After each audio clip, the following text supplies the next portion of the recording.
Guillaume aura bientôt 30 ans. Il fait le bilan de sa vie, la tête collée contre la vitre arrière du SUV de sa sœur jumelle et de son beau-frère. Il est ingénieur informaticien et était muté à Orléans 2 mois plus tôt. C'est un métier qu'il n'a pas vraiment choisi. Tout en poursuivant ses études dans ce domaine, afin de faire plaisir à ses parents, il a plusieurs fois tenté le concours de professeur des écoles, qu'il n'a jamais réussi. Il a fini par laisser tomber et s'est cantonné dans l'informatique, une voie qui ne le motive pas plus que ça. Sa dépression l'a éloigné pendant des semaines de son travail, de ses amis et de sa famille.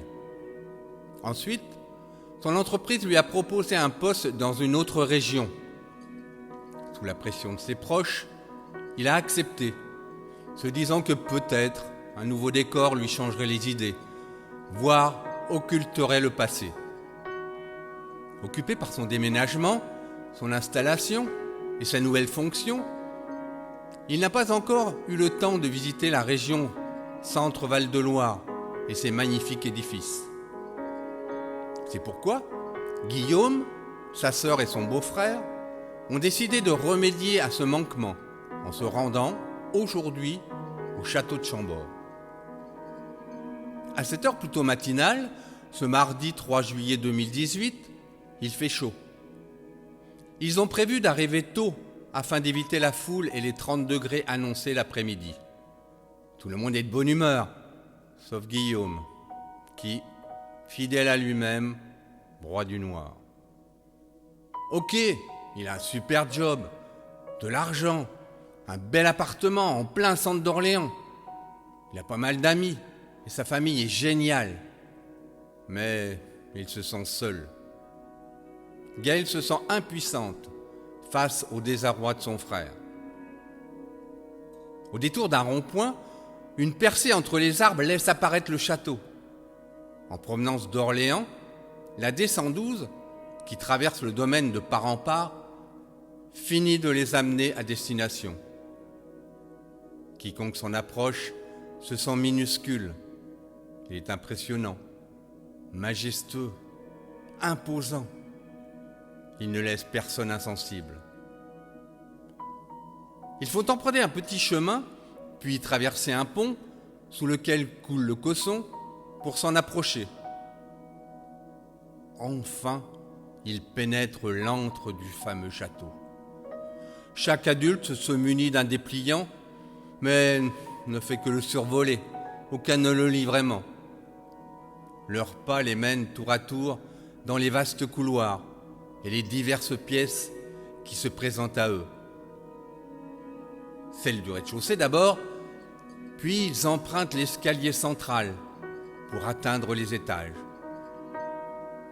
Tout y est magnifique.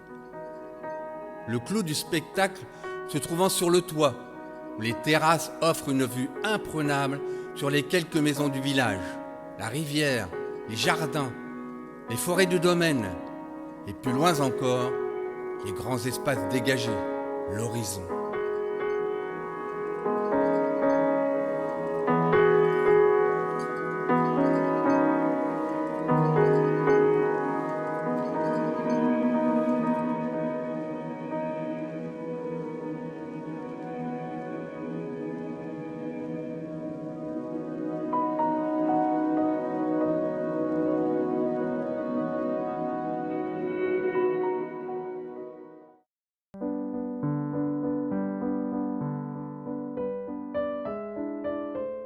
Albertine, fille du palefrenier. Albertine, la palefrenière, est une splendide jeune fille qui s'affaire depuis son plus jeune âge aux écuries du château. En 1524, Chambord n'est qu'une grande tour au milieu de nulle part, entourée de marécages où pullulent la vermine et les moustiques. Albertine vit sa condition avec l'insouciance de celles qui n'ont jamais rien connu d'autre. Son père, Jean, baptisé Patte de Buis, depuis qu'il est rentré estropié de la guerre d'Italie, est lui-même palefrenier. Il la rudoie souvent. Elle ne sait pas réclamer, donc on ne la paie jamais. Elle ne va pas assez vite, elle n'est pas assez forte.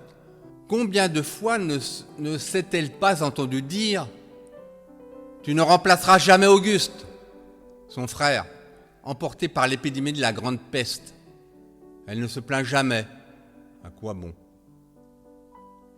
Albertine aime quand il y a du monde au château. Il se remplit par vagues.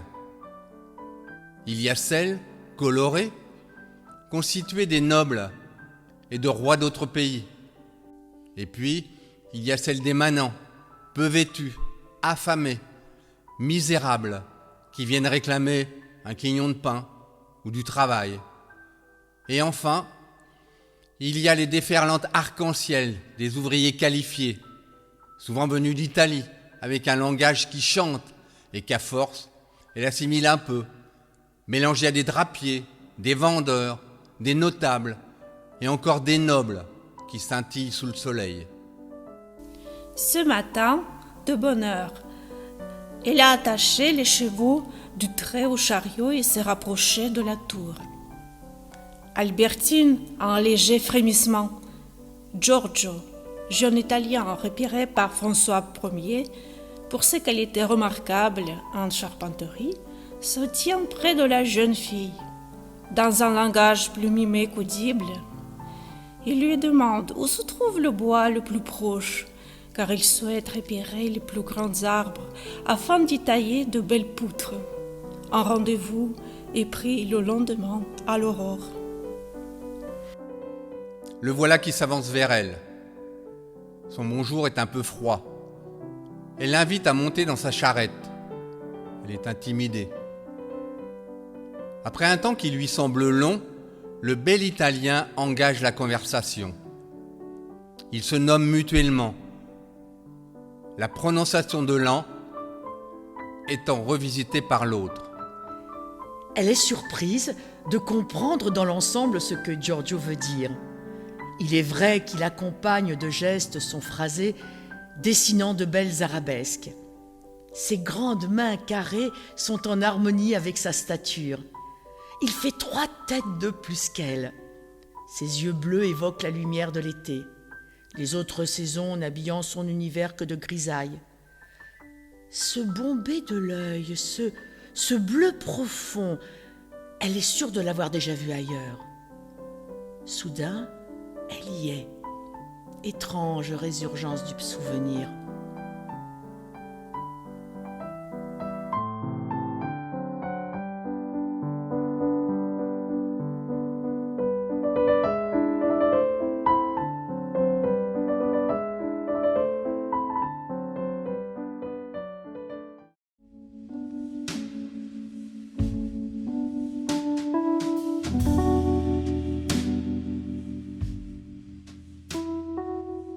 Mathilde bêchait son jardin. Ici, ce sera millepertuis, gentiane, sauge et mandragore, songea-t-elle. Mathilde était encore jeune quand, ayant fui un mari alcoolique et brutal, elle entendit parler de cette maisonnette à Chambord, dans le village près du château. Issue d'une famille de paysannes, elle avait goûté à la terre et connaissait l'intérêt des terrains gras de Sologne, condition idéale à la croissance d'herbes exotiques. La propriétaire précédente, que tous appelaient la vieille toupie, traînait depuis longtemps une réputation qui ne jouait pas en sa faveur. Mathilde fit de cette maisonnette son nid douillet. Cédée pour quelques dizaines de francs, elle n'eut aucun mal à en prendre possession. Les premiers mois, elle fit pousser ce qui la nourrissait. Topinambour, choux verts, pommes de terre, potirons, courges. Sous la chaumière avait été creusé un petit caveau. Mathilde y entreposait quelques pains qu'elle cuisait chaque samedi pour la semaine. Posés sur des étagères en bois sous lesquelles dormaient depuis très longtemps des bouteilles de vin de pays.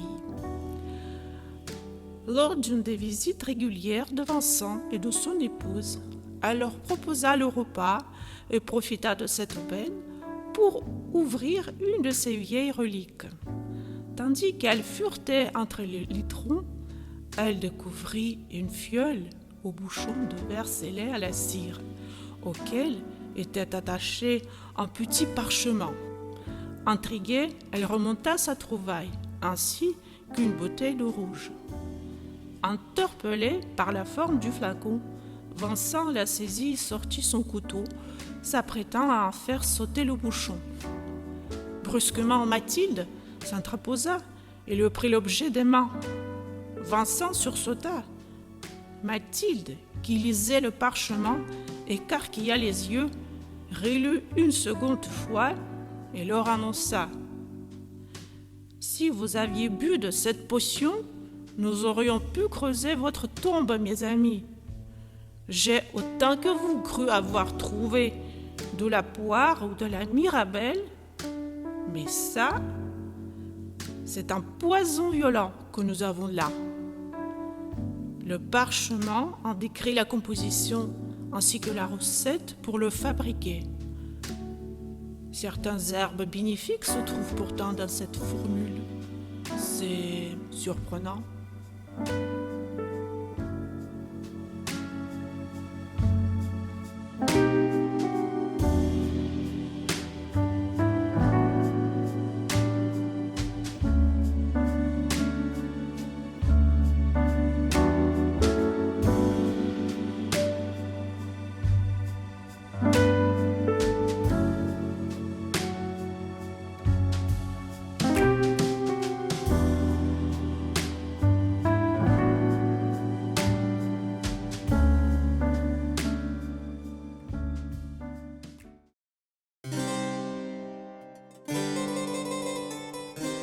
Radeau est arrivé la veille à Chambord, traînant ses savates dans quelques venelles et s'étonnant qu'un lieu aussi insignifiant puisse être choisi pour bâtir un château de cette ampleur.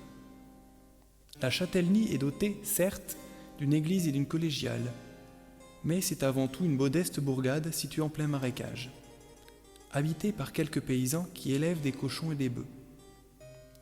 Il apprend que les habitants du bourg vivent surtout de l'immense forêt et des nombreux étangs. Aussi pauvres qu'ils soient, ils bénéficient de quelques droits d'usage octroyés par les comtes de Blois. Droit de bois mort, droit de pacage, droit de glandage et enfin, après de longues négociations, droit de chasse, y compris au gros gibier et avec leurs propres chiens. C'est certainement pour cette raison que François Ier, passionné par la chasse, a choisi ce lieu pour construire son château. Le jeune homme pénètre dans la cour du château.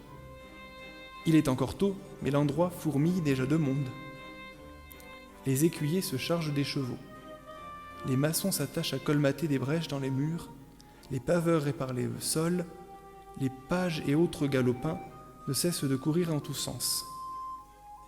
Radeau s'arrête net, révulsé par l'odeur répugnante émanant des latrines, mais l'odeur de cuisine filtrante du rez-de-chaussée l'interpelle. Il longe un couloir et aboutit dans une des cuisines. Il y découvre des foyers sous des hôtes, des étagères et une grande table en bois. Toute une brigade, formée en majorité d'hommes, s'y affaire déjà. Au fond de la salle, derrière un bureau, est assis un homme d'âge moyen, vêtu d'un gilet marron en velours brodé. Tout en notant sur un cahier, il donne des ordres, conseille, observe, semble tout surveiller et tout voir. D'emblée, il a senti la présence de Radeau. Il le considère et, d'abord méfiant, curieux ensuite, lui fait signe de s'approcher. Radeau se sent dès lors observé. Sa taille et ses cheveux flamboyants ne passent pas inaperçus. Ses mains aux longs doigts, ses vêtements.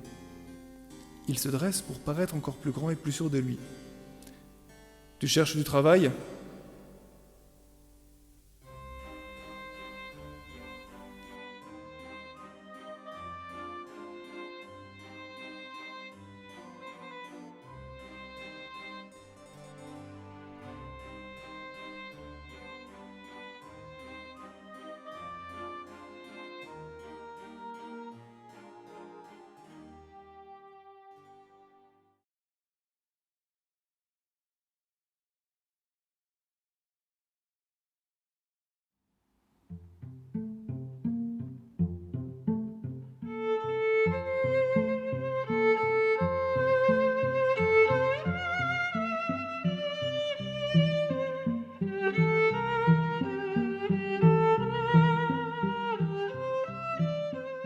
Au nom de tous les saints. Chambord, le 12 juin 2030. Les biens sont cédés à la société Futur Hôtel. Ces mots, suivis du claquement sec du maillet du commissaire-priseur, marquent la fin de 100 années de propriété par l'État du château de Chambord. La France, dont l'économie peine à se redresser depuis la dernière crise, ne peut plus se permettre de consacrer d'importantes sommes d'argent à la rénovation et à l'entretien des monuments. C'est dans ce contexte que ce fleuron historique est racheté par Futur Hôtel, une société dont l'objectif est de transformer la belle bâtisse et le domaine en un hôtel et un centre d'activité. Chambord, le 5 juillet 2030. En quelques heures, les lieux ont été vidés de leurs meubles et il ne reste plus que les murs ternis et le sol poussiéreux pour accueillir le nouveau propriétaire. Alors qu'ils visitent l'une après l'autre les 440 pièces, l'heure est au questionnement pour Édouard Anthem. À 71 ans, serais-je encore à la hauteur ? Pour chaque pièce, il imagine de nouveaux décors, donnant vie à moult orientations décoratives, pratiques, ludiques ou culturelles. Certaines deviendront bien sûr des chambres, tandis que d'autres se transformeront en une salle de jeu, une salle de réunion ou un restaurant. Au jardin, cette fois, tandis qu'il observe le toit, il contemple les innombrables cheminées. Une semaine plus tard, tandis que l'aménagement de l'intérieur du château est presque achevé, Monsieur Anthem a reçu les devis pour la grande piscine qu'il a l'intention de faire creuser un peu à l'écart, dans la forêt. C'est l'un de ses amis qui a remporté le projet et, dès le lendemain, la phase de terrassement est lancée. Dès les premiers coups de pelle, les dents du godet rencontrent le rocher. « Édouard, viens voir, on est bloqué. C'est de la pierre ici. » « Comment ça, bloqué ? Tu n'es qu'à 1 mètre. C'est une piscine qu'on veut, pas une pataugeoire. » Et regarde donc, c'est du rocher là-dessous. Monsieur Anthem se penche sur la tranchée. Ça doit être une ancienne fondation. Essayons de creuser un peu autour. Ils poursuivent les excavations. Peu à peu, les contours de l'objet se dévoilent. La belle pièce. C'est une sculpture, une salamandre. La bestiole ne m'étonne qu'à moitié, mais comment peut-elle se trouver là et à une si faible profondeur ? La raison pour laquelle elle est enterrée ici peut être importante. Historique même. Ce mot fait frissonner Édouard. L'idée d'une découverte historique l'inquiète. Il n'est pas rare de voir des chantiers bloqués pendant des années par les services nationaux d'archéologie. Soudain, la pelle cogne contre un autre objet. Le son plus mat fait penser à un vieux tronc ou un poteau en bois.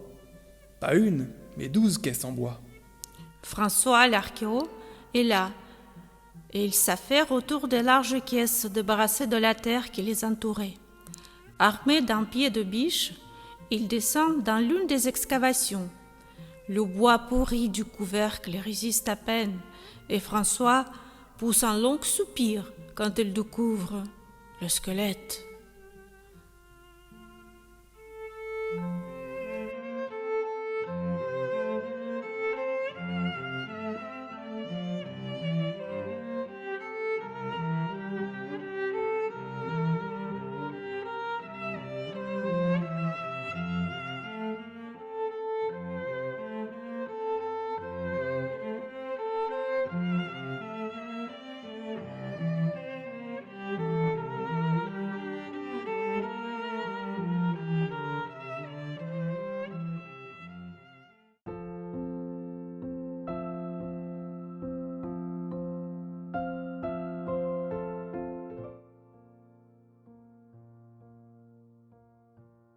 Je suis confinée, fatiguée. J'ai si froid malgré les 282 cheminées qui m'entourent. J'envie l'un de mes ancêtres. Du moins, je l'imagine ainsi, puisqu'au château, tout est histoire de famille. Il pratique la chasse à courre dans le domaine.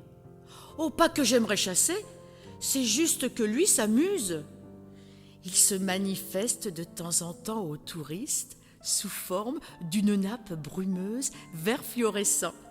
Il s'autorise même parfois à apparaître accompagné d'aboiements. Il s'agirait de Thibaut III de Champagne, le fils de Henri Ier de Champagne.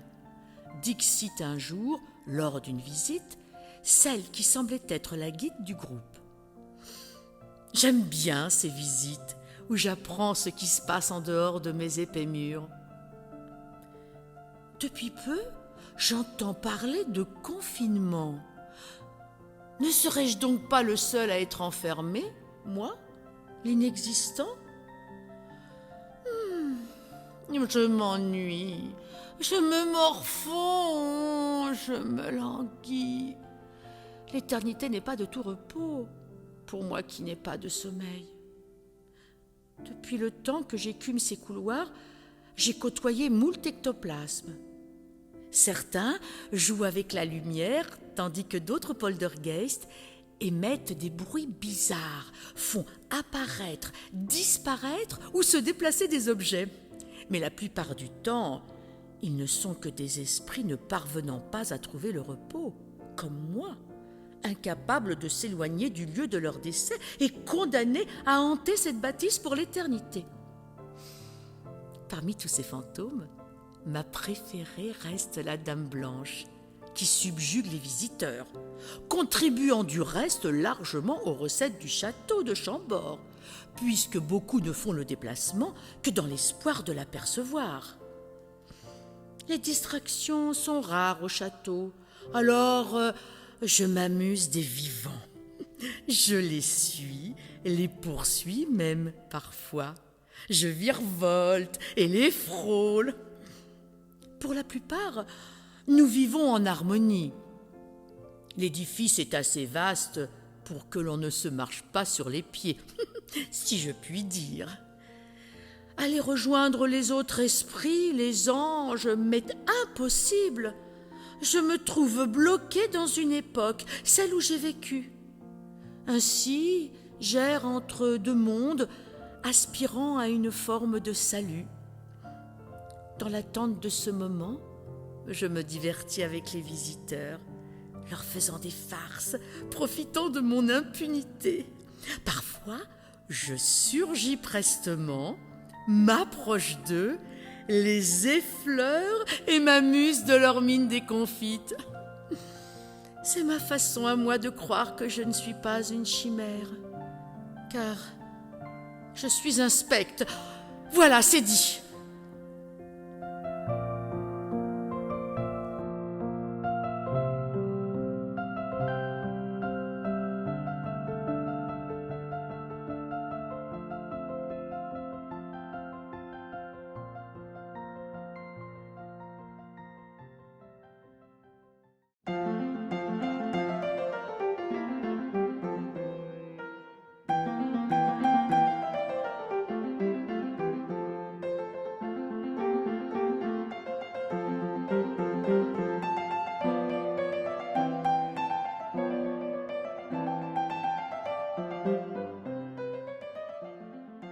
Sur la route de Chambord. Club automobile du Charme à Bauges recherche homme ou femme pour tâches diverses. L'annonce est publiée dans un journal régional. Alamanda a déjà entendu parler de ce centre un peu particulier. Les conducteurs, ne disposant plus ou pas de leur permis pour des raisons variées, viennent goûter au plaisir de rouler sur les terres de Sologne dans un terrain privé. Les véhicules sont équipés d'épaisses et larges bandes de caoutchouc, pareilles à celles d'auto-tamponneuses. Alamanda compose le numéro de téléphone indiqué. Une voix de femme, au débit rapide et assuré, lui répond. Le timbre rauque est celui d'une fumeuse, âgée de 68 ans peut-être. Elle se présente, Madame Elisabeth de l'Étang, et énumère toutes les tâches qu'elle confiera à sa recrue, notamment l'accueil des clients au club et l'aide en cuisine. De temps à autre, elle marque une pause où elle inspire. Un rendez-vous est fixé au lendemain à 17h. Partant de Bauges, le domaine est situé sur la route de la Commission, direction Chambord. La jeune femme emprunte un chemin à travers bois. En ce mois de juillet, le sol est parsemé de bruyères flamboyantes qui se répandent dans la forêt de chênes. De vieilles maisons éparses, au charme soloniaux, abritées par de majestueux sapins, se laissent découvrir un bref instant. Un peu plus loin, un parc fleuri s'étend devant 2 bâtiments alignés. Alamanda est intriguée par la splendeur des lieux. Le terrain est entretenu par un jardinier en tablier rose qui l'observe se garer. La construction du bureau accueil est neuve et impeccable. La porte d'entrée, à petits carreaux, est grande ouverte. La maison a le cachet des demeures de ce côté du sud de la Loire. À l'extérieur, murs aux briques ocre et toits de tuiles. À l'intérieur, tomettes et poutres apparentes. Les rideaux en toile de Jouy habillent les nombreuses portes-fenêtres. Les meubles sont en bois verni et de belle facture. Quelques grands vases du bleu de Gien magnifient des roses rouges et jaunes à longues tiges. Des magazines sur les mobiliers d'hôtels de vente sont répandus sur une table basse en chêne ciré. L'odeur qui parfume la bâtisse est celle du savon noir. Simplement, on se sent bien. Alamanda n'habitera jamais pareil cocon, mais y travailler quelques heures et déjà occuper l'endroit. Une dame est au téléphone, assise derrière son bureau. Elle tire de temps à autre sur son fume-cigarette à bague dorée et au bec noir, tout en précisant les heures d'ouverture du club à son interlocuteur. Elle parle distinctement et détaille Alamanda debout devant elle, des pieds à la tête. La voix est celle de Madame de l'Étang.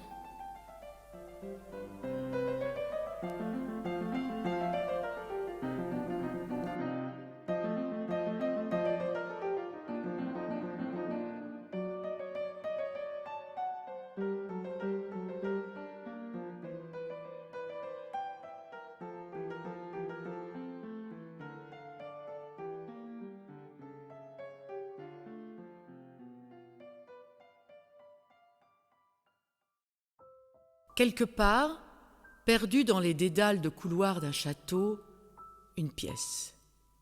Une pièce vaste, tapissée, velours et murs ouvragés, et tout au fond, une porte. C'est une porte ancienne, taillée dans un bois sombre, noueux et inégal, sur lequel a été déposé un vernis. Sur son encadrement, des motifs. Des vignes, des personnages, des scènes. Devant cette porte, un cordon rouge délimite l'espace, empêche les visiteurs d'accéder, d'aller et venir, de toucher, et derrière ce cordon, un homme et une femme. L'homme et la femme ne se connaissent pas. Ils demeurent à cet instant des visiteurs, comme il y en a d'autres, comme on en voit défiler tous les jours dans ce château. 2 êtres qui se croisent, à quelques mètres seulement l'un de l'autre, chacun plongé dans ses intérieurs, dans son silence, ils accomplissent un acte identique. Observez les motifs. Chaque motif, chaque scène, chaque courbe, minutieusement. C'est cette porte et cette simultanéité de l'observation qui conduiront à un événement infime, banal, qui se produit à plusieurs reprises, partout et tout le temps. Oui, d'un instant à l'autre, ils sortiront de leur solitude, de la méconnaissance de l'autre, et seront amenés à se rencontrer. L'homme et la femme sont les personnages anonymes d'une histoire 1000 fois rejouée, celle d'une rencontre singulière, une parmi des millions. Ils amorcent là ce qui rendra possible le récit, la narration, qui prendra forme à partir de ce presque rien, l'observation de la porte, le bon endroit au bon moment, l'esquisse d'un mouvement, un battement de cils. Mais pour l'heure, ils n'ont encore aucune idée du mécanisme qu'ils viennent d'enclencher, du compte à rebours qui a déjà débuté. Les personnages n'ont pas plus d'importance que le reste. Ils traversent l'événement, ou plutôt sont traversés par lui. Ils n'ont pas de nom, ils n'ont pas d'âge, ils n'ont pas de raison d'être, mais ils sont. La femme s'appellerait Laura, Camille ou Alice ou A. Elle serait relativement jeune, entre deux âges, enseignante, secrétaire. Elle vivrait chez ses parents ou dans un grand immeuble, voyagerait à travers le monde pour des rendez-vous d'affaires ou bien travaillerait dans une bibliothèque. L'homme, que l'on pourrait nommer Bertrand, Léo, Camille aussi, pourquoi pas, ou plus sobrement B. Il pourrait être conférencier, manutentionnaire, électricien, sans un sou ou tout au contraire, marié, divorcé, usé. Dans cette histoire, ils sont un homme et une femme qui se rencontrent devant une porte. Ils sont les segments A et B, les personnages. C'est une drôle de façon de se rencontrer, nous en conviendrons. Mais dans ces circonstances, il y a toujours une part de surprise, d'absurde, d'inattendu, de saugrenu ou d'incongru, pourrait-on dire. Et jamais personne ne saura expliquer pourquoi, parce qu'il semble n'y avoir aucune raison suffisante à ce qui est. Pourtant, cela est.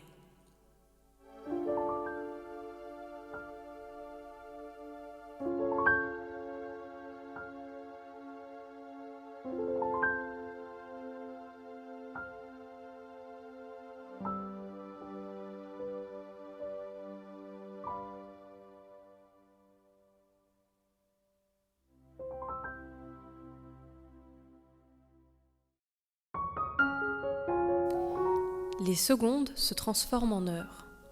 L'enfant a froid. La nuit est un premier obstacle. Peut-être que tout cela n'est qu'un mauvais rêve.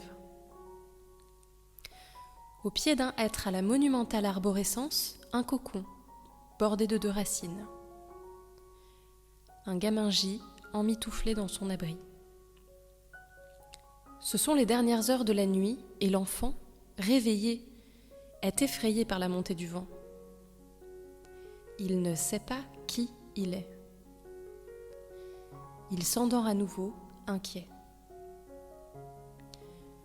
Au lever du jour, il ouvre les yeux. Il est dans une forêt, sous une chevelure émeraude qui drape des sommets. Il se redresse et regarde autour de lui. Il ne voit rien, sauf cette verdure. Il est seul dans l'immensité. Soudain, un bruit sourd, répétitif, provenant du fond de la futaie. L'enfant s'en approche, se met à courir. La vibration devient de plus en plus rapide, il accélère. D'un coup, le son s'arrête. L'enfant se fige, scrute les alentours. C'est le vide. Une falaise borde la forêt. L'enfant longe la lisière. Le soleil éclaircit peu à peu son nouveau monde. De longues heures de marche. Le soleil s'est couché. Il aperçoit au loin des lumières. Un village. Il est chez les hommes. Cherche leur contact. Erre dans la ville. Un peu abasourdi par le vacarme carnavalesque. Les rues centrales brassent une foule dense de gens déguisés. L'enfant ne connaît pas la fête, s'y sent invisible. Un mouvement de panique lorsqu'un humain lui effleure l'épaule. C'est Rose. Coïncidence ou bonne fortune, les voilà réunis. Elle est douce avec lui. Elle a les yeux azur, le visage arrondi, la peau fripée par l'âge. Son sourire est bienveillant.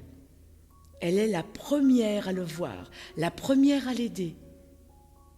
Le lendemain, l'enfant se réveille. Tout semble calme, l'endroit est chaleureux. Elle lui demande Comment t'appelles-tu? D'où viens-tu? Il lui répond qu'il vient de la forêt, qu'il n'a pas de prénom, qu'il voudrait y retourner, retrouver le calme. Rose le prend dans ses bras, le serre de toutes ses forces.